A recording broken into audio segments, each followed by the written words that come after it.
4 line हो और ऐसा कुछ नहीं होगा कि जो हमारी धरती पे आज ही इजाद किए हैं और वो हम ही बता रहे हैं। ठीक है ना? ऐसा कॉन्सेप्ट नहीं रहता है। अब देखिए सोशल पॉलिटिकल का मतलब क्या है? क्यों ऐसा है भाई 3 सब्जेक्ट एक साथ क्यों मिला दिए गए? हम टू द पॉइंट से ऐसे बात करेंगे जो आपके एग्ज़ाम में आते हो, लेकिन 1-2 मिनट की भूमिका होनी चाहिए जिससे कि जुड़ना सरल हो। तो अब सोशल पॉलिटिकल फिलॉसफी है। अब ये 3 सब्जेक्ट हैं, 3 अलग-अलग हैं। इनको क्यों एक साथ रखा गया है? इनको क्यों एक साथ पढ़ने की ज़रूरत है? जब अलग हम पढ़ते ही हैं, सोशियोलॉजी पढ़ते हैं, पॉलिटिक्स पढ़ते हैं और फिलॉसफी पढ़ते हैं अलग। दरवाज़ा बंद कर दीजिए। हाँ, ठीक है। तो कुछ तो इसका मतलब होगा ना एक साथ पढ़ने का। तीनों में सबसे अगर आप देखेंगे जो कोर पॉइंट है, सोशल पॉलिटिकल फिलॉसफी की अगर कोर सेंटर पॉइंट देखेंगे, कोर पॉइंट देखेंगे तो वो फिलॉसफी है। क्योंकि सोशल पॉलिटिकल से मानवीय मूल्यों का अध्ययन होता है।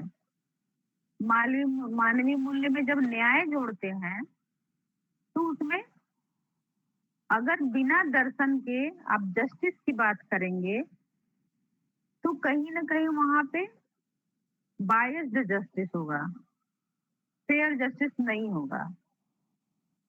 तो जो न्याय हो रहा है, वो पक्षपात ढंग से ना हो, निरपेक्ष हो। किसी एक के साइड में खड़े होकर के जस्टिस ना लिया जाए और उस न्याय का आधार क्या है?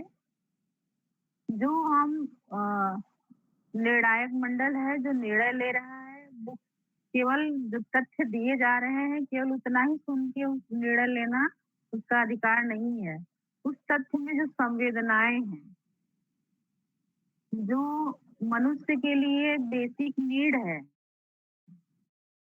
जो कैपेसिटी है ना? जो युग है और अनिवार्यता और आवश्यकता के आधार पे जो चीज़ें मिल रही हों या जो घटनाएँ घट रही हों, उसके पीछे उसका उद्देश्य क्या था? यह सारी जानकारी लेने के बाद निर्णय दिया जाता है, कि किसी ने ये काम किया है, तो उसे ऐसा करने की ज़रूरत क्यों पड़ी? तो ये जो अवलोकन हो रहा है ना, ये मानव के मूल्यों का अवलोकन हो रहा है और जब मानव के मूल्यों का अवलोकन होता है, तो वो नीति शास्त्र में आता है और जो नीति शास्त्र है, वो दर्शन का भाग है। मानवीय मूल्यों का जो मानव के मूल्यों का या उनके क्राइटेरिया का जो मापदंड जो पैरामीटर बनाया जाता है, वो नीति शास्त्र के अकॉर्डिंग बनाया जाता है। इसीलिए सोशल पॉलिटिकल के साथ फिलॉसफी को जोड़ा गया है। क्योंकि जब भी जस्टिस देना होगा तो बहुत रिजिड अगर कहीं है तो वहाँ पे इमोशन क्या है और उसकी वैल्यू क्या है?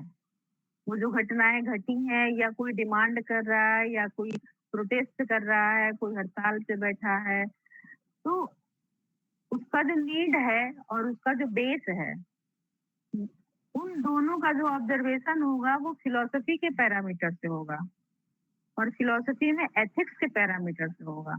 क्या होना चाहिए, क्या नहीं होना चाहिए? इसका परमिशन जो होता है वो एथिक्स देता है। ये बात समझ में आई? हाँ दी। सोशल पॉलिटिकल फिलॉसफी क्यों एक साथ में ऐसे पढ़ते हैं? हम अलग-अलग तो पढ़ ही रहे हैं, है ना? हाँ। और ये जो सोशल पॉलिटिकल है वो स्वीकृति किसकी देता है?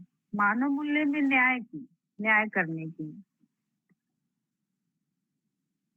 और जो सामाजिक राजनीतिक जीवन होता है, मानव मूल्यों के न्याय का हमें अध्ययन करना है, वो भी सामाजिक राजनीतिक दर्शन के तहत। तो सामाजिक राजनीतिक जीवन का उद्देश्य क्या है? तब तो दर्शन देखेंगे। जहाँ जीवन की बात आती है ना, वही दर्शन होता है ना? तो जो सामाजिक राजनीतिक जीवन है, उसका उद्देश्य क्या है? अगर आप समाज में और राजनीति में देखिए, समाज क्या है? हम आपसे बना है, यानी कि समाज में समाज की इकाई क्या है? व्यक्ति है। तो व्यक्तियों का अध्ययन, व्यक्ति का समाज से क्या संबंध है? समाज क्या है? व्यक्ति क्या है? व्यक्ति का और समाज का संबंध क्या है? ये समाजशास्त्र में अध्ययन किया जाता है। और उस समाज में जो व्यक्ति रह रहा है, उसके कुछ अधिकार हैं। अब वो अधिकार उसको कौन दिलाएगा? जिसके लिए राजनीति की ज़रूरत होती है, जिसमें कुछ नियम कानून बताए जाते हैं, तो आपके अधिकार दिलाए जाते हैं। और कहीं भी यदि अधिकार की बात आई है, तो ये आप श्योर हो जाइए कि उस अधिकार से ठीक पहले, एक कदम पहले जो होता है, वो कर्तव्य होता है। बिना कर्तव्य किए अधिकार की बात नहीं की जा सकती। अगर आप बागीचे से आप चाहते हैं कि फूल तोड़े, तो आपने कभी उस पौधे में पानी दिया है? इसलिए माली तोड़ेगा तो कोई नहीं बोलेगा, लेकिन अनायास कोई अनजान व्यक्ति राहगीर अगर फूल को तोड़ रहा है, तो देखने वाला ज़रूर टोक सकता है। तो आप अगर कोई फूल तोड़ रहे हैं, तो वो आपका अधिकार तब होगा जब आप उस फूल को फूलने के लिए कुछ कर्तव्य किए हों। और आपने क्या कर्तव्य किया? यदि माँ अपने बेटे को चाहे जितना मार ले, लेकिन दूसरा यदि छू भी दे, तो वो उसका हाथ तोड़ देगी, क्योंकि सिर्फ अधिकार उसके पास है, उसने कर्तव्य किए हैं उस अधिकार के लिए। तो जब अधिकार की बात आ रही है, तो राजनीतिक जो कानून नियम बनाए गए हैं, उसके तहत आपको अधिकार मिलेंगे। लेकिन कर्तव्य का मतलब आपको ये करना चाहिए, आपको ये नहीं करना चाहिए। ये आपको एथिक्स बताएगा, नीति शास्त्र बताएगा, नैतिक दर्शन बताएगा। तो हमें लगता है कि आप समझ गए होंगे कि सोशल पॉलिटिकल फिलॉसफी से क्या तात्पर्य है, क्यों हमें नीड होती है, क्यों हमारे सिलेबस में ये जुड़ा हुआ है। तो अगर समझ आया हो या कुछ कहीं नहीं समझ में आया हो, तो बोल सकते हैं। ठीक है, तो हम आगे बढ़ते हैं। अब घिसी-पिटी बात है कि जो जस्टिस है वो किन शब्दों से बना है, तो ये तो जानते होंगे, बता दीजिए कोई।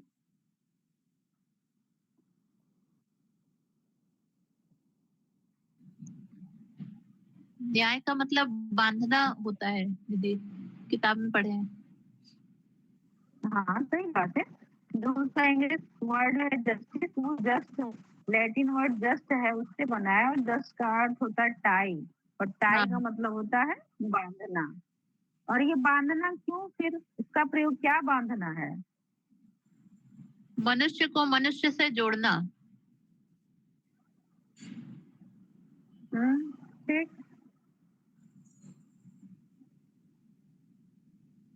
देखिए, बांधना इन द सेंस है पूरी व्यवस्था को बनाना, समाज का व्यक्ति से जुड़ना, व्यक्ति का जो संबंध है आपस में उन संबंधों से जुड़ना, माता पिता का संबंध, भाई बहन का, भाई का भाई से, पड़ोसी का संबंध, समाज में जितने मानवता के आधार पे, इसलिए कहते हैं कि हमारा कोई संबंध नहीं है, तो मनुष्य का तो संबंध है। तो मानवता का संबंध होता है। मानवता का संबंध केवल मनुष्य का मनुष्य से नहीं होता है, मनुष्य का पशु से होता है। यानी हर उस प्राणी में आपस में एक जो सीरीज बनती है, जिसको आप कह सकते हैं इकोसिस्टम में जो चैन बनती है, एकदम सबसे अच्छी बात होगी। क्योंकि इकोसिस्टम के लिए जो चैन बन रही है, जो सीरीज बन रही है, वहाँ पे कोई जातिगत, व्यवस्थागत या मनुष्य का मनुष्य से संबंध या कोई रिश्तेदार का संबंध नहीं है। वहाँ पे हर उस प्राणी का संबंध है जिससे यह एनवायरनमेंट मूव करे। और उस चैन में एक भी कड़ी टूटती है, तो वो चैन डिसबैलेंस हो जाएगा, जिससे एनवायरनमेंट में जो इतना घटनाएं हो रही हैं, जो प्रदूषण हो रहा है, एनवायरनमेंट खराब हो रहा है, आपको ग्लोबल वार्मिंग हो रही है, तो उन सारी व्यवस्थाओं को जो आपस में बाँधने का काम कर रहा है, जिससे आप समझ सकें कि एक समाज को चलाने के लिए, एक व्यवस्थित नियम बनाने के लिए जो ज़रूरत है, वो न्याय है। जिससे कि आप यह समझ सकें कि हर एक प्राणी का अनिवार्य योगदान है इस समाज में और इस समाज को चलाने के लिए अनिवार्य सत्ता भी उसकी है। चाहे वो चींटी हो, चाहे वो मेंढक हो, चाहे वो कछुआ हो, चाहे वो बड़ा से बड़ा राजा हो। सबकी भागीदारी इस संसार को चलाने में बराबर है और यही समन्वय की दृष्टि सामाजिक राजनीतिक दर्शन जो है प्रोवाइड करता है। यानी उद्देश्य क्या हुआ? सोशल पॉलिटिकल लाइफ का स्वतंत्रता, समानता, अधिकार आदि जैसी जो अवधारणाएं हैं, उनमें समन्वय करना, है ना? उनमें मैम समन्वय फिर से करना। मैम फिर से रिपीट कर दिए।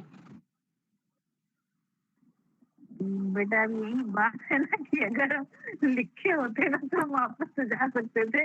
अब भी हम कहेंगे तो फिर बदलेगा, मतलब बता नो रहे मैम, ये जो हैं कि 3 चीज़ें बोली है ना आपने, बस ये चीज़ जो 3 चीज़ें भी आपने बोली, स्वतंत्रता, समानता कुछ बोला है ना आपने? जो सामाजिक राजनीतिक जीवन का उद्देश्य है, वो अधिकार, स्वतंत्रता, समानता, है ना? जो राइट है और लिबर्टी है, इक्वलिटी है, आदि ऐसे जो मानव के लिए ज़रूरी कॉन्सेप्ट हैं, उनमें समन्वय स्थापित करना सोशल पॉलिटिकल फिलॉसफी का उद्देश्य है। क्योंकि ये क्या कर रहा है? मानवीय मूल्यों का अध्ययन कर रहा है कि मतलब समाज में जो मानवीय मूल्य इन द सेंस होता है कि एक जीव को, एक लिविंग जो है लिविंग थिंग है, उसके लिए ज़रूरी चीज़ें क्या है? और बेसिक से बेसिक चीज़ जो है वो क्या है, जो उसकी रिक्वायरमेंट को फुलफिल करना अनिवार्य है। इम्पोर्टेंट है कि उसकी जो बेसिक रिक्वायरमेंट है वो उसे ज़रूर मिलनी चाहिए। ये उसका अधिकार है उसको पाना। साँस लेना उसका अधिकार है। जैसे बहुत पहले रोटी, कपड़ा, मकान ये उसका अधिकार है। अब थोड़ा उसमें शिक्षा जोड़ लीजिए, वो उसका अधिकार है ना? तो ये जो उसके अधिकार हैं, वो किस आधार पे बाँटे गए हैं?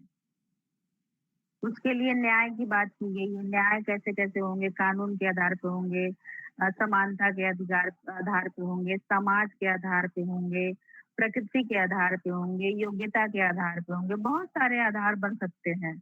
क्योंकि क्षमता के आधार पे होंगे। आप जिसकी जितनी क्षमता होगी उसको उतनी जो प्राप्त करने की ज़रूरत है, जो उसको मिलना चाहिए क्षमता के अनुसार उसको मिलना चाहिए। लेकिन आप हर जगह क्षमता और योग्यता को लेंगे तो जिसकी योग्यता नहीं है तो उसको कुछ नहीं मिलना चाहिए। तो वहाँ पे क्या होता है, जो बेसिक नीड है, वहाँ पे योग्यता नहीं देखी जाती है। जो बेसिक नीड है, यदि संसार में है, उसने जन्म लिया है तो जीने का अधिकार है। अब जीने के लिए जितनी बेसिक चीज़ें हैं, उसके लिए योग्यता का मापदंड नहीं लगाया जा सकता, है ना? ये सारा अध्ययन जो है इसके अंतर्गत किया जाता है। ठीक है? तो अब कुछ लोग अलग-अलग लोग हैं, जो बताते हैं कि न्याय क्या है। जैसे अगर आप सबसे पहले देखेंगे प्लेटो को, तो वो न्याय को सद्गुण बोलते हैं। वर्च्यू जो आपके चैनल का नाम है ना? जो क्या बोलते हैं, प्लेटो कहते हैं कि न्याय मानवीय आत्मा की अवस्था है। वो आत्मा का डिवीज़न भी करते हैं 3 प्रकार से, उसी के आधार पे वो राज्य का भी डिवीज़न करते हैं 3 आधार पर। तो कह रहे हैं कि न्याय क्या है? सद्गुण है और वो मानव की जो मानवीय आत्मा है, उस उसकी अवस्था को बता रहे हैं कि न्याय क्या है? यानी कि जो आत्मा है, उसमें न्याय पहले से ही इंस्टॉल है। आप नहीं कर रहे हैं, आप इग्नोर कर रहे हैं किसी चीज़ को, आप जस्टिस नहीं कर रहे हैं, किसी के साथ इनजस्टिस कर रहे हैं, तो वो आर्टिफिशियल है, आपने उसको बनाया है। आपके अंदर वो पहले से ही इंस्टॉल है, लेकिन आप उसको दबा रहे हैं, उस भावना को इग्नोर कर रहे हैं। जैसे आपके अंदर से अंतरात्मा कभी-कभी कहती है ना कि नहीं ये नहीं करना चाहिए, तो क्या है ना कि आत्मा की आवाज़ आपको यदि आपने बार-बार बाहरी आवाज़ को अपने ऊपर बहुत ज़्यादा हावी कर लिया है और लगातार आप बाहर आपकी इंद्रियाँ बाहरमुखी लगातार है लोगों के जैसे कि राजा है, केवल उसको अपनी प्रशंसा सुनने की आदत है, तो लगातार बाहर की आवाज़ उसको प्रभावित की हुई है, तो वो अंदर की आवाज़ ऐसा नहीं कि उससे आएगी, आएगी, लेकिन उनकी अपेक्षा जो बाहर की आवाज़ है, उनकी अपेक्षा वो धीमी होगी और और बहुत जल्दी से हट जाने की भी उसमें क्षमता होगी। तो हम उसको इग्नोर कर देते हैं और जो थोड़ा अच्छा व्यक्ति होता है, तो उसे बार-बार रिपीट होती है वो। इवन वो काम कर देने के बाद उसे नींद नहीं आती है, किसी से शेयर नहीं करेगा, लेकिन अकेले में उसको जब वो अकेले में होगा, उसे याद आएगी कि हमने ये गलती करी है, हमें ऐसा नहीं करना चाहिए। बार-बार उसको उसकी ही आत्मा धिक्कार रही है ना? तो वो इसी चीज़ को वो कह रहे हैं कि जो न्याय है, वो मानवीय आत्मा की अवस्था है और मानवीय स्वभाव की प्रकृति है। यानी कि हमारे आत्मा में न्याय है और हमारा स्वभाव न्यायिक होना चाहिए। ये प्लेटो कह रहे हैं। न्याय सद्गुण है और वो हमारे आत्मा में इनबिल्ट है। मानवीय आत्मा की क्या है? अवस्था है और हमारे स्वभाव की प्रकृति यानी कि कहते हैं ना ये तो हमारा नेचुरल है। नहीं, नहीं हमने इसको नहीं किया, मेरा हैबिट नहीं है। ये बचपन से है, नेचुरल है, बाय बर्थ है ना? तो प्लेटो उस चीज़ को कह रहे हैं। ये क्लियर हुआ प्लेटो का? अभी आगे आएँगे, ये बस ऐसे एक जस्टिस के बारे में अलग-अलग लोग क्या कह रहे हैं, ठीक है? अब आप यदि अलग-अलग लोगों का देखें कि उपयोगितावादी जैसे मिल और बेंथम भी बात करते हैं, तो एक राज्य की बात करते हैं कि जो वेलफेयर स्टेट कैसा होना चाहिए, जहाँ पे सभी लोग सुखी हों और वहाँ पे लोग सुखी कैसे होंगे? वहाँ का मापदंड जो न्याय है वो सबको सुखी रखना है। बेंथम के जो स्टेट की डेफिनिशन है, वो एक ऐसा राज्य चाहते हैं, जहाँ पे सभी लोग अधिक से अधिक सुख प्राप्त करें। यानी कि उन्होंने अपने राज्य का सुख का मापदंड क्या न्याय का मापदंड क्या रखा? सुख प्राप्त करना। उनके न्याय से यदि किसी को सुख मिलता है, तो वही न्याय जो है सर्वोत्तम न्याय है। ये मिल और बेंथम बात करते हैं, अधिकतम व्यक्तियों का अधिकतम सुख। अब उसमें निकृष्ट और वो उत्कृष्ट क्या है ये सब छोड़ दीजिएगा। लेकिन वहाँ पे यदि वो अधिकतम व्यक्तियों का अधिकतम सुख की बात भी करते हैं, तो ऐसा नहीं कि अधिक से गलत काम करने से भी अधिक से अधिक सुख लोगों को मिल रहा है, तो वो काम सही है। ऐसा नहीं है, वहाँ पे पैरामीटर भी दिए गए हैं कि उससे अधिक से अधिक सुख मिल रहा हो। बार-बार फ़ोन आ रहा है। उपयोगिता के आधार पे वो कह रहे हैं, मील और बेंथम बात करते हैं। तो आपको कभी ऐसे भी अगर आए उपयोगितावाद के आधार पे तो उनका जो न्याय का पैरामीटर है वो सुख है। फिर समाजवादी क्या कहेंगे? समाजवादियों को कहना होगा कि जिसको जितनी आवश्यकता है, उसकी आवश्यकता की पूर्ति होना ही न्याय है। जिसको नीड है जिस चीज़ की, वो यदि मिल जाए तो उसके साथ जस्टिस हो रहा है। यानी एक वेलफेयर स्टेट कैसा होगा समाजवादी बताते हैं, कि एक वेलफेयर स्टेट वही है, जहाँ पे बेसिक नीड, बेसिक रिक्वायरमेंट सबकी पूरी हो रही हो। बच्चों को शिक्षा मिल रहा हो, उनकी क्षमता है या नहीं है, उनके घर परिवार माता-पिता की योग्यता नहीं है उन्हें पढ़ाने की, फिर भी अब तो भाई प्राइमरी प्राइमरी स्कूल बंद हो रहे हैं या मर्ज हो रहे हैं, कह लीजिए बात एक ही है। तो पता नहीं आज के टाइम का वेलफेयर स्टेट का डेफिनिशन क्या है, हम इस पे नहीं जाएँगे। लेकिन अ, वेलफेयर स्टेट का जो एक डेफिनिशन है वहाँ पे सभी को जो बच्चे हैं 14 साल से कम के हैं उनको शिक्षा अनिवार्य है। भोजन सभी को अनिवार्य है क्योंकि जीने का अधिकार सबको है और जीने के लिए रोटी और कपड़ा और मकान बेसिक नीड है। और आजकल जीने के लिए इन सबसे ज़्यादा शिक्षा ज़रूरी है, क्योंकि यदि आप अज्ञानता में हैं, तो आपके पास रोटी, कपड़ा, मकान होते हुए भी आप उसका उपभोग नहीं कर पाएँगे। तो हमको लगता है कि भोजन से ज़्यादा शिक्षा की ज़रूरत है, क्योंकि शिक्षा होगा तो हम भोजन की व्यवस्था कर लेंगे। तो सबसे बेसिक नीड है शिक्षा। हर घर में शिक्षा होनी चाहिए, समाजवादियों का है। और उसी तरह यदि आप धर्म ग्रंथ में जो शास्त्र है, उनके अकॉर्डिंग देखेंगे तो उनका मानना होता है कि जो वर्णाश्रम है, उनकी जो पुरुषार्थ है, उनकी सिद्धि करना, वर्णाश्रम और पुरुषार्थों की सिद्धि करना, है ना? क्योंकि आप पुरुषार्थ में धर्म, अर्थ, काम, मोक्ष है, तो वहाँ पे जो अर्थ है, उसके कई प्रयोग हैं। उस अर्थ अगर अर्थ ना हो, तो वो तीनों बेकार हो जाएँगे। अगर मोक्ष भी जाना है ना, तो कोई अगर अर्थ को निकाल के बता दे, कोई भी किसका वॉइस ऑन है? किसकी वॉइस ऑन है बेटा? माइक ऑन है किसी का? हाँ। देखिए, अगर वहाँ भी अर्थ की बात की गई है, अर्थ से धन की भी बात हो सकती है, अर्थ से विषय वस्तु की भी बात हो सकती है, अर्थ से इंद्रियों की भी बात हो सकती है, अर्थ के कई अलग-अलग प्रयोग हैं। अर्थ केवल धन के लिए नहीं प्रयोग हुआ, यदि शास्त्र में प्रयोग हुआ है, तो उस शास्त्र के जितने अलग-अलग डायमेंशन है, जब जिस परिस्थिति में बात की जाएगी, अर्थ का वो अर्थ लिया जाएगा, है ना? लेकिन धर्म, अर्थ, काम और मोक्ष, इसमें यदि अर्थ को हटा दें, तो किसी के पास आप नहीं पहुँच पाएँगे। सब कड़ी टूट जाएगी। इस सब में सबसे इम्पोर्टेंट अर्थ है।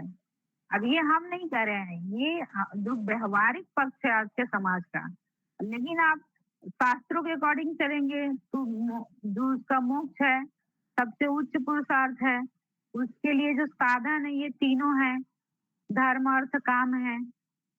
और धर्म पहले इसलिए आया है क्योंकि आपको मोक्ष तक जाना है, अर्थ और काम बीच में है, कि धर्म के तहत आपको अर्थ और काम की व्यवस्था करनी है, बिना धर्म के नहीं। धर्म मतलब पूजा पाठ करके नहीं, धर्म का मतलब जिसका जो स्वभाव है उसको उस रूप में ग्रहण करना। यदि जल का स्वभाव शीतलता है तो आप उसको दिन रात गर्म करते रहिए, फिर वो ठंडा हो जाएगा। आप गर्म करते रहिए, वो शीतल होता रहेगा, क्योंकि उसका वो स्वभाव है। तो जो आत्मा का स्वभाव है, आत्मा का स्वभाव क्या है? ज्ञान प्राप्त करना है, उसमें लालच, ईर्ष्या, द्वेष, क्लेश, कसाय नहीं है। तो उससे विरक्त होकर के जो आप अर्थ और काम की प्राप्ति कर रहे हैं, वो मार्ग प्रशस्त कर रहा है मोक्ष की तरफ। तो इनका इसमें शास्त्रों के आधार पे न्याय क्या है? पुरुषार्थ की सिद्धि और जो वर्ण आश्रम है उसका सुरक्षा करना, यानी उसको फॉलो करना। अब मार्क्सवादी क्या कहते हैं? मार्क्सवादी सुनते ही समझ जाएँगे कि वो क्या कह रहे हैं। वो सबसे अच्छा डिफिनिशन हमको उन्हीं लोगों का लगता है। मतलब कहीं न कहीं वो अ, समझते हैं कि मानव को क्या चाहिए, और वो कंडीशनल होते हैं कि जब जिस चीज़ की कंडीशन होती है कि अब ये होना चाहिए, तो उस समय वो प्रयोग होता है। जैसे वो कह रहे हैं कि मार्क्सवादी के अनुसार क्षमता के अनुसार कार्य, आवश्यकता के अनुसार वितरण, जो डिस्ट्रीब्यूशन है। अब इसमें भी अलग-अलग लोग हैं, लॉक है, बर्कले हैं, हॉब्स है, रूसो है, और एक 2-3 लोग और हैं, याद नहीं आ रहा है इस समय। वो लोग डिस्ट्रीब्यूशन की बहुत अच्छी डेफिनिशन दिए हैं। तो मार्क्सवादी कह रहे हैं कि जिसको जितनी नीड हो, अब ये नहीं कि कहते हैं कि समान वितरण जस्टिस नहीं है। क्षमता के अनुसार कार्य, अब आप रेस लगवा लीजिए और उस रेस में जीतने वाले को आप प्राइज़ अच्छा रखते हैं, लेकिन रेस में शामिल किसको किए हैं? आप मछली को भी किए हैं, घोड़ा को भी किए हैं, शेर को भी किए हैं। अब आप मछली से भी उतनी योग्यता चाहते हैं कि जितना जिस स्पीड से घोड़ा दौड़ रहा है, तो उस रेस में कैसे घोड़ा जीतेगा? उसकी क्षमता नहीं है, तो आप उसकी योग्यता के अनुसार उसका आप कॉम्पिटिशन करवाइए, है ना? और शायद यही आरक्षण का नियम है। और वही आप तैराकी करवा लीजिए, अब उसमें वही तीनों चारों लोग को रखिए, वहाँ तो मछली जीत जाएगी। वही उसकी योग्यता वहाँ पे नहीं है, जब आप रेस करवा रहे हैं ज़मीन पर, और जब आप जल में करा रहे हैं, तो उस व्यक्ति की योग्यता है। तो आप ये नहीं नाप सकते हैं कि यहाँ पे ये व्यक्ति कमज़ोर है, तो मतलब इसके अंदर क्षमता नहीं है। आप उसकी क्षमता कहाँ हो सकती है ये देखना होगा, उसके अनुसार उसका कंपटीशन कराना होगा। फिर आप जो रिसोर्सेज है उसका डिस्ट्रीब्यूशन करेंगे। इक्वल डिस्ट्रीब्यूशन कभी भी जस्टिस नहीं हो सकता है। यदि आप एकदम पैरामीटर बना लें कि हम एक गांव है, एक समाज है, उसमें हम सबके घर में 5 किलो ही राशन देंगे, तो 5 किलो राशन नहीं मिलता है। देखिए डिस्ट्रीब्यूशन का नियम, किसी का लाल कार्ड बना है, किसी का सफेद कार्ड बना है, किसी का पीला कार्ड बना है, उसके अनुसार दिया जाता है। किसी को 5 केजी दिया जाता है, किसी को 3 केजी दिया जाता है ना? वरना इक्वल डिस्ट्रीब्यूशन हो जाता। तो डिस्ट्रीब्यूशन तो ठीक है लेकिन इक्वल नहीं होना चाहिए। कोई 10 दिन से भूखा है और कोई 2 दिन से भूखा है, तो 10 दिन वाले को 1 रोटी की नीड है, जो 2 दिन से भूखा है उसको हम आधा दे सकते हैं क्योंकि वो भी 8 दिन और चल सकता है उसके लेवल में। तो डिस्ट्रीब्यूशन ये होना चाहिए, इसको ये मार्क्सवादी बोलते हैं आवश्यकता के अनुसार वितरण। ये जस्टिस है। समझ आ रहा है ना? हम बस भूले ही जा रहे हैं क्योंकि हम ज्यादा प्रश्न उसमें करते नहीं है। जी दीदी आ समझ में। Yes ma'am. जहाँ आप लोग को लगे कि नहीं समझ आ रहा है, आप वहाँ तुरंत बोलिएगा, ठीक है?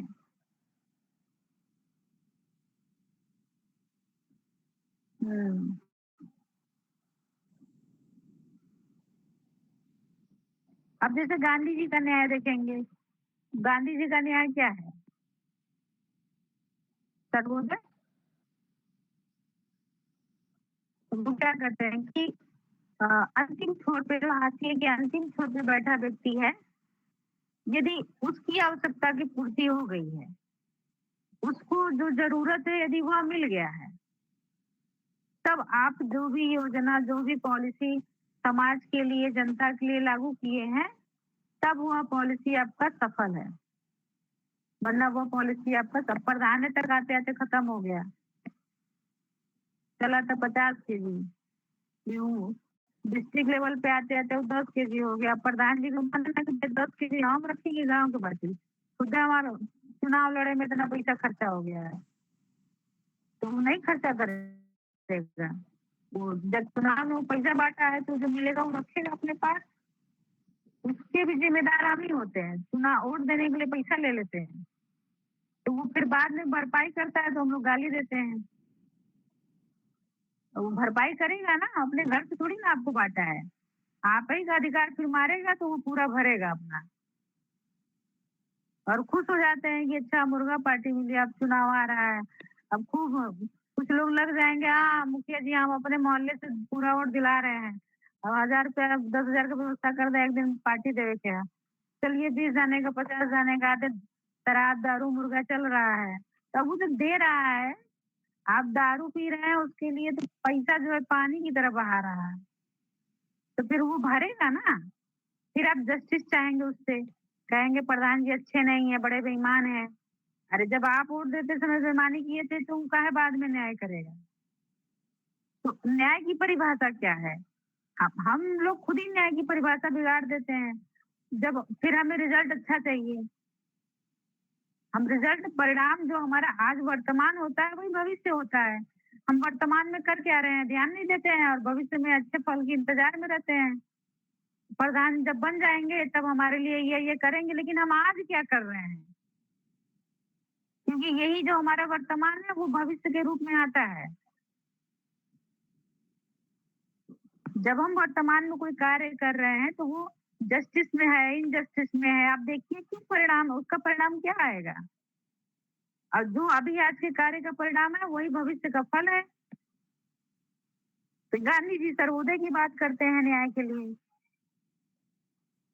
क्योंकि अब एक और चीज है, खैर वो प्लेटो में है, जब स्पेशली प्लेटो को पढ़ाते हैं अभी, जस्टिस का बेसिक बेसिक सोच रहे थे, बस केवल सबने अलग अलग क्या कहा है वो बता देते हैं, फिर बात करते हैं। अब जब जस्टिस में मेन काम क्या है? डिस्ट्रीब्यूशन, वितरण। आप जो समाज में चाहे सरकार के द्वारा पॉलिसी बनी है उसका वितरण हो रहा है, तो किस किस आधार पे होगा?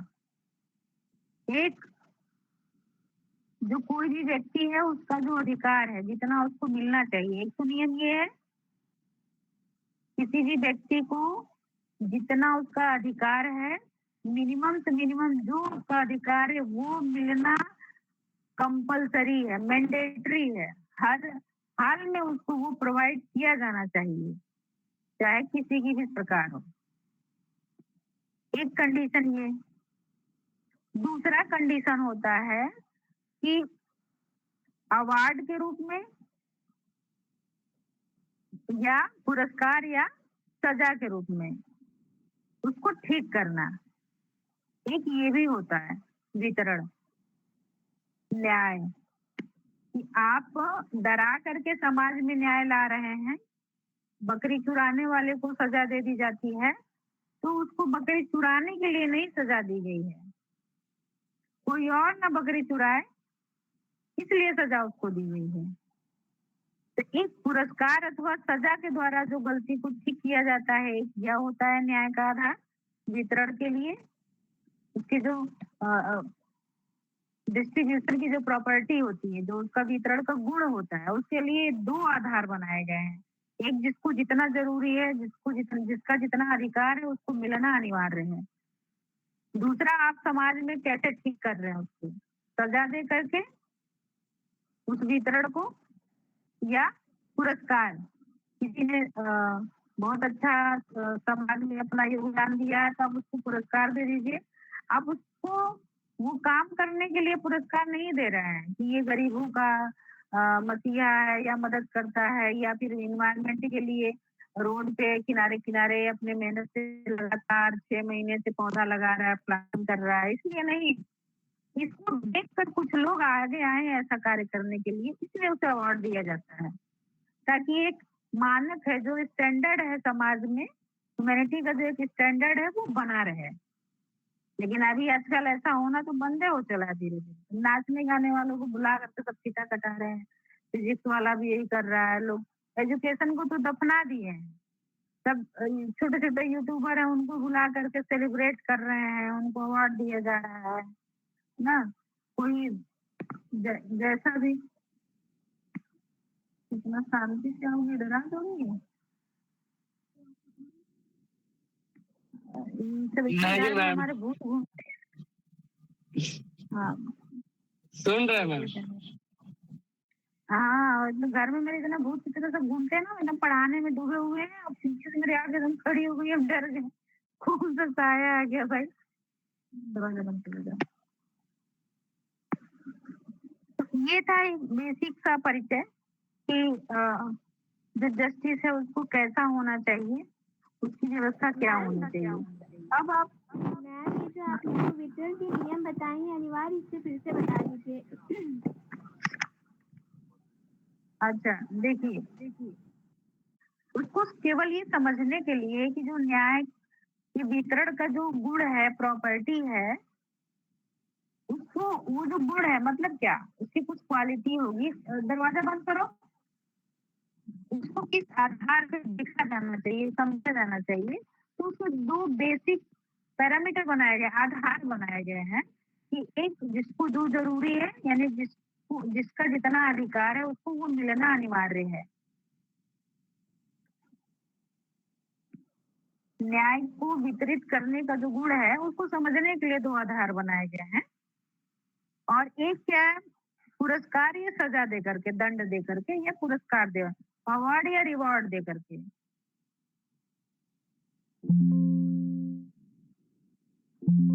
और ये जो पहला प्रकार हम बताए हैं, जो आधार बताए हैं, अगर उसके आशय को आप समझेंगे तो जो समाज में अधिकार, कर्तव्य, अवसर आदि वितरित किए जाते हैं ना, ये उसके अंतर्गत आएंगे। अधिकार, कर्तव्य, प्रतिष्ठा, यानी क्या, सबको क्या, हर मनुष्य एक लिविंग है और सबको सम्मान अनिवार्य है। अब आप समाज में किसी को हीन दृष्टि से, किसी को ऊंच नीच श्रेणी में बांट देते हैं। पैदा होने मात्र से कोई किस स्वर्ण परिवार में, सवर्ण परिवार में हो गया, कोई कुलीन परिवार में हो गया, कोई नीच परिवार में हो गया, वो बच्चा जन्म लेने मात्र से ही सजा के लिए तैयार हो गया कि वो छोटा जाति का है, छोटा व्यक्ति है, उसको हीन दृष्टि से देखना चाहिए। सिर्फ जन्म लेने मात्र से कोई अब बहुत बड़ा बन गया, उसको आप जन्म लेने मात्र से उसको बहुत सम्मान दीजिए, उसने भी कोई कर्तव्य नहीं किया है समाज में।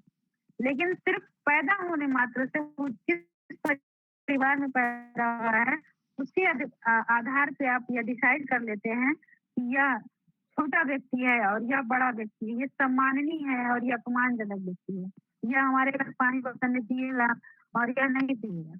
इसके लिए अलग से बर्तन रखना चाहिए।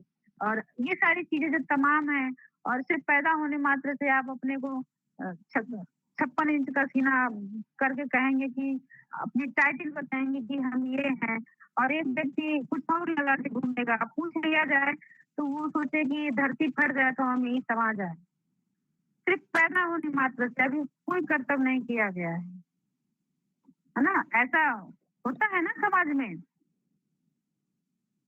जी मैम जी। जो पहला है कि किसी भी व्यक्ति को उसका हक देना, यानी उसकी जितनी अनिवार्यता है जीने की, जीवन जीने की, उसका जितना अधिकार है मनुष्य होने के लिए, जो नीड है वो उसको मिलना जरूरी है। उस नीड में केवल वस्तु नहीं होता है, उसमें सम्मान भी होता है, प्रतिष्ठा भी होता है, अधिकार भी होता है ना? और सबसे ज्यादा उसको आप पूरे धन दौलत रत्न हीरे मोती दे दीजिए, लेकिन उसको सम्मान नहीं दीजिए तो क्या वो जी पाएगा? उस धन दौलत का उपभोग कर पाएगा? उसकी आत्मा तो रोज तिल तिल के मरेगी। जब वो समाज में निकलेगा, दोस्तों में निकलेगा, कभी दोस्तों के घर जाएगा, दोस्त उच्च जाति का होगा, तो अब वो दोस्त अपने मम्मी पापा को बताएगा नहीं कि ये दोस्त मेरा किस जाति का है, नहीं तो मम्मी पापा पहले घर में उसको लतियाएंगे, उसके लिए अलग बर्तन निकालेंगे। वो जानता है किचन में जाके कि हम क्या सुन के आ रहे हैं, बाहर मुस्कुराते हुए पानी पीने के लिए लेके आएगा, है ना? तो ये सारी घटनाएं हम खुद देखते हैं समाज में। ऐसा एकदम बहुत अभी ताजा मेरे साथ में हुआ था। कुछ लोग, हम लोग गए थे कहीं, तो मेरी स्कूटी ले रहे थे, हम लोग तो गए थे, तो वहाँ पे जो साथ में मित्र था वो एससी परिवार से था। वो जो पानी देने के लिए जहाँ लिए थे वो लोग उच्च वर्ग के थे, तो हमारा तो भाई टाइटल लगा हुआ है, क्लियर हो गया। अब एक लोग और थे, उनका भी टाइटल लगा था, क्लियर हो गया। अब उसका नहीं लगा हुआ था, कुमार लगा हुआ था, तो लगातार पूछे जा रही है पिताजी का क्या नाम है, माताजी का क्या नाम है, कौन सा गांव है, तो किधर क्षेत्र में है, मतलब क्या है आपका। फिर लास्टली हम पूछ लिए कि क्या जाति जानना है। तो ये सारी चीजें ऐसे जिसके साथ घटती होंगी, जिसकी आप बीती होगी, खैर हमको गहराई में नहीं जाना है। सोशल पॉलिटिकल पढ़ाने से इसलिए हम बचते हैं कि कभी कभी इससे मेरा घाटा भी हो गया है। आप लोग अन्यथा ना लें, बस अब अगर हम जो विषय पढ़ा रहे हैं उस विषय को समझाने में जितना हद तक जाना होगा उतना तो जाते हैं हम। अन्यथा अगर आप लें तो वो आपकी जिम्मेदारी है, हमारी जितनी जिम्मेदारी हम पूरा कर रहे हैं। ठीक है, अगर हम जिस विषय को समझा ना पाए तो उसको नहीं पढ़ाना चाहिए। जितनी समझ है उतना बल लगाते हैं समझाने का। ठीक है, तो जो पहला वाला उसमें हम आधार बताए थे कि उस व्यक्ति को उसकी जितना अधिकार है उसको उतना मिलना चाहिए, तो उस अधिकार में केवल भौतिक चीजें नहीं है, उसको मानसिक सुख भी चाहिए। और उसको मानसिक सुख तब मिलेगा जब उसका जो आत्मा है वो प्रतिष्ठित होगा, सम्मानित होगा, तब उसको मानसिक सुख मिलेगा। तो मानसिक सुख पाने का भी अधिकारी हर व्यक्ति होता है, और समाज में हर प्राणी एक जीव है, और उस जीव होने के नाते सबके साथ सम्मान का व्यवहार समान आधार पे होना चाहिए। ये भी वितरण का नियम है जो जस्टिस के तहत आता है। ये न्याय है, ये वेलफेयर सोसाइटी होने के लिए यह भी जरूरी है। अगर मानसिक तनाव बढ़ेगा तभी शारीरिक तनाव बढ़ेगा, और जब शारीरिक तनाव बढ़ेगा तब वचनों के द्वारा द्वंद्व होगा। जब वचनों से संघर्ष होगा तब धीरे धीरे धीरे धीरे परिवार, मोहल्ला, समाज ऐसे करके गृह युद्ध शुरू होगा। तो गृह युद्ध यानी कलेश बहुत खतरनाक होता है, वो धीरे धीरे धुआं की तरह धीरे धीरे उस घर को बर्बाद करता है जहाँ गृह युद्ध होता है। बाहर युद्ध लड़ लो भाई, दो चार दिन का चलेगा, वो सही है, लेकिन जो धीरे धीरे रोज का घर का युद्ध है वो बहुत खतरनाक होता है। ये कलेश होता है, गृह युद्ध होता है, जो मानसिक तनाव होता है ना? और जो दूसरा है, पुरस्कार अथवा सजा के द्वारा जो अ, वितरण का गुण है, क्वालिटी है, प्रॉपर्टी या डिस्ट्रीब्यूशन है, उसमें क्या आएगा? उसमें पॉलिटिक्स रोल करेगा। जो रूल बनाए गए हैं, जो नियम बनाए गए हैं, जो कानून संबंधी व्यवस्थाएँ बनाई गई हैं, जिस नियम के आधार पर व्यक्ति को दंडित किया जाएगा या पुरस्कारित किया जाएगा, ये दूसरे वाले में है। ठीक है? और जब पहला वाला बात हो रहा है कि जिसको जितना अधिकार है उसको उतना मिलना चाहिए, तो ये क्या है? उस अधिकार में हम किसकी बात किए थे? मनुष्य है तो मनुष्य सभी लोग हैं, तो समानता के अधिकार पे इस तरीके से सबको सम्मान मिलना चाहिए। और मनुष्य होना नेचुरल है ना? सभी लोग मनुष्य हैं, उसमें चाहे मेल, फीमेल, ट्रांसजेंडर कोई भी है। लेकिन मनुष्य तो मनुष्य, उसमें आर्टिफिशियल रूल नहीं है। वो नेचुरल है, बायोलॉजिकल है, उसको आप नहीं बदल सकते हैं। उसके आधार पे समान व्यवहार होना चाहिए सबके साथ। आप भेदभाव कीजिए, गोरा, काला, जैसे अमेरिका वगैरह में होता है, श्वेत अश्वेत, वहाँ पे भेदभाव होता है, काले-गोरे का भेदभाव होता है। वहाँ पे जो काले हैं उनको बहुत सताया गया है गोरों के द्वारा, है ना? तो श्वेत और श्वेत का वहाँ पे चलता है। तो इस प्रकार से जो बायोलॉजिकल चीज़ है, जो नेचुरल है, उसके आधार पे इनजस्टिस समाज में नहीं होना चाहिए। तो इसको बोलते हैं प्राकृतिक न्याय, है ना? तो आप जब जस्टिस का पैरामीटर देख रहे हैं, तो कहाँ से आ रहा है? समाज से आ रहा है। समाज में कैसे? जैसा हम व्यवहार कर रहे हैं, तो उस व्यवहार में क्राइटेरिया बना है भाई, कि एक क्या है, जो जैसा पैदा हुआ है, जिस घर में पैदा हुआ है, मनुष्य रूप में जन्म लिया है, तो वो सबने ऐसे ही, किसी ने जन्म लेने के लिए कोई अपना कर्तव्य नहीं किया है कि हमको भाई राजा का बेटा बना दो। ऐसा नहीं, सब जो जन्म जहाँ ले लिया वो वहाँ का औलाद है, वहाँ का पुत्र है, वहाँ का पुत्री है। तो सबके साथ समान व्यवहार करना चाहिए, क्योंकि ये प्राकृतिक दृष्टि से है। इसलिए यहाँ पे नेचुरल जस्टिस होना चाहिए। और अब जो रीति रिवाज बनाए गए हैं धर्म के आधार पर, समाज में परंपराओं के आधार पर, जब कहीं किसी व्यक्ति को सम्मान दिया जा रहा है, कहीं पे किसी का हक मारा जा रहा है, कहीं पे किसी को शोषित किया जा रहा है, तो ये क्या है? परंपरागत वहाँ पे उसको हटा करके आपको वहाँ पे न्याय देना चाहिए। आप देखते हैं किसी को धार्मिक दृष्टि से बहुत उच्च वर्ग में बैठा देंगे, या फिर जाइए मंदिर दर्शन करने, आप घंटों से 10 घंटा से लाइन में लगे हैं, सावन का चल रहा था, उसमें अब शिव जी का लोग रात से 12-1 बजे से लाइन लगाए हैं, लेकिन अब उसमें कोई आ गया, बड़ा आदमी आ गया, नेता आ गया कोई, तो उसको तो बस दूसरे दरवाजे से एंट्री मिल गई, 5 मिनट में वो दर्शन करके चला गया। तो ये क्या है? ये हमारे द्वारा बनाए गए हैं। ये क्या है? कन्वेंशनल रूल है।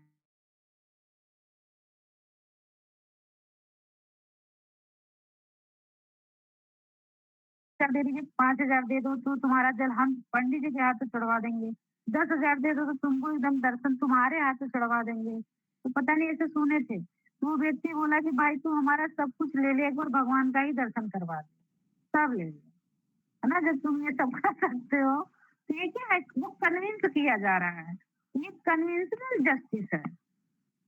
इस पूरे व्यवहार के आधार पे 2 जस्टिस हुए, एक नेचुरल जस्टिस, एक कन्वेंशनल जस्टिस। ये किस पे था? ये हमारे व्यवहार बिहेवियर के बेस पे था, 2 प्रकार के जस्टिस। इसके बाद आप आएँगे कि आधुनिक समय में, पुराने समय में, मॉडर्न टाइम में 4 प्रकार के जस्टिस बनाए गए हैं। क्या? एक कानूनी न्याय, एक राजनीतिक, एक सामाजिक, एक आर्थिक। मेनली इनसे पूछे जाते हैं प्रश्न। लेकिन थ्योरेटिकल में या फिर वो जो रीजनिंग कारण कार्य के आधार पे बनाते हैं, असर्शन रीजनिंग, उसमें आपका नेचुरल जस्टिस और कन्वेंशनल जस्टिस के आधार पे यदि बना देता है, तो आंसर टिक करना कठिन हो जाता है। क्योंकि आता हुआ भी कभी-कभी गलत हो जाता है कि दोनों सही है, एक दूसरे को सपोर्ट कर रहे हैं, कि केवल आर सही है, कि केवल ए सही है ना? ये उसकी व्याख्या कर रहा है कि नहीं कर रहा है। यहाँ क्या है, ये समझ बेस है। अगर समझ में थोड़ी सी गड़बड़ी हुई ना तो असेसर रीजनिंग गलत हो जाता है। आप आपको आ रहा था कि दोनों सही है, लेकिन उसकी व्याख्या कर रहा है कि नहीं। अगर ये नहीं समझ में आया तो वो आपका क्वेश्चन गलत हो जाएगा। तो ये जो जितनी बातें हुई हैं, बहुत थ्योरेटिकल नहीं हुई, बहुत हेडिंग बेस नहीं हुई, लेकिन इन बातों में समझ है। यदि समझ बन गई तो आप उस असेसर रीजनिंग को कर ले जाएंगे। ठीक है, अब टाइम को अगला टॉपिक शुरू करेंगे। तो टाइम नहीं, देखिए 9 बज गए, बड़ा जल्दी हमको लग रहा है। अब ये पढ़ाना शुरू किए हैं, क्या पढ़ाएं हम तो बात भी नहीं कर पाए, सोचे बतियाना उतियाना नहीं, खाली आके पढ़ाना शुरू कर दिए। 9 बज गए। ठीक है, हम आज क्या किए हाँ मतलब ठीक है, बेसिक चीजें खत्म हो गई। हमारा मैम थोड़ा सा ज्यादा पहले होता था ना क्लास, टाइम ज्यादा होता था, हम लोग ज्यादा जल्दी जुड़ के बातचीत करते हैं ना। तो अच्छा अच्छा इसके पहले नहीं मैम की क्लास हमारा है ना, तो 1 घंटा कहाँ नहीं होता है, तभी हम लोग तो बातचीत भी करते हैं। हम तो नहीं, करते राइट, हम 8 बज के 2 मिनट करते पे हैं जुड़े। ना। नहीं नहीं, हम बहुत टाइमली जुड़ते हैं। हम 8 बज के 1 मिनट पे जुड़े थे, मैं कनेक्ट थी तो हम तुरंत डिस्कनेक्ट हो गए हैं। फिर हम 8:02 पे जुड़ गए हैं। तो टाइम से हम जुड़ते हैं, एकदम पंक्चुअल है टाइम पे। नहीं तो वही बात, हमको ज्यादा टाइम पहले मिलता था ना, इसलिए हम लोग बातचीत भी करते थे आपके साथ। अच्छा अच्छा, कोई बात नहीं, बात करना सेकेंडरी है, प्राइमरी है कि कम समय में जितना ज्यादा से ज्यादा मैटर मिल जाए, क्योंकि आपका जो उद्देश्य है, लक्ष्य है, वो है आपका नेट जीआरएफ होना, हमसे बतियाना नहीं। अगल बगल बहुत सारे लोग हैं, आप उनसे बात कर लेंगे, आपका चलेगा। हमसे आज बतियाएंगे, कल नहीं बतियाएंगे, तो ऐसे व्यक्ति से बतियाइए ही मत जिससे बाद में बतियाना ना मिले। ऐसे लोग से बतियाइए जिससे लंबा समय तक बतियाने को मिले। हाँ, तो अब इसके बाद हम जो 4 प्रकार के न्याय बताए हैं ना, उस पर डिस्कशन करेंगे। अब बस ये एक छोटा सा, जैसे ही हम 4 प्रकार के न्याय भी 5-10 मिनट का है, इसको हम जब कल खत्म कर लेंगे ना, तो जो अलग अलग है, प्लेटो है, हॉब्स है, रूसो है, फिर वो शुरू हो जाएंगे। और परसों वहाँ वो लोग आधा खत्म हो जाएंगे। तो क्योंकि ये सिलेबस लंबा है, हम चाहते हैं कि इसके बाद आप लोग को थोड़ा सा वेस्टर्न फिलोसफी भी पढ़ाएं, कंटेम्प्रेरी, जिसमें से मोर, रसेल, वनगस्टिन, इन लोग को भी हम पढ़ाएंगे यदि जल्दी से इनको खत्म करके, है ना। तो कोशिश करेंगे। और हाँ, बहुत ज्यादा तो नहीं आता है, अगर कभी कोई गलती कुछ बोल दिए हो हम ना, तो आप लोग बता दीजिएगा, हम उसको करेक्शन कर लेंगे, हम भी देख लेंगे। अगर कुछ गलत हुआ हो तो उसको ये नहीं कि अरे गलत बता दी है, आप उसको हमें बताइएगा, हम एक्सेप्ट करेंगे अगर वो प्रमाण के साथ होगा तो। हम भी इंसान हैं, हमसे भी गलती हो सकती है, आप ही की तरह हम भी पढ़ रहे हैं अभी, और हम भी कोशिश में लगे हैं कि परमानेंट होने का। ठीक है, तो आज चले। ठीक है, okay ma'am, thank you ma'am. प्रणाम। Thank you ma'am. Thank you.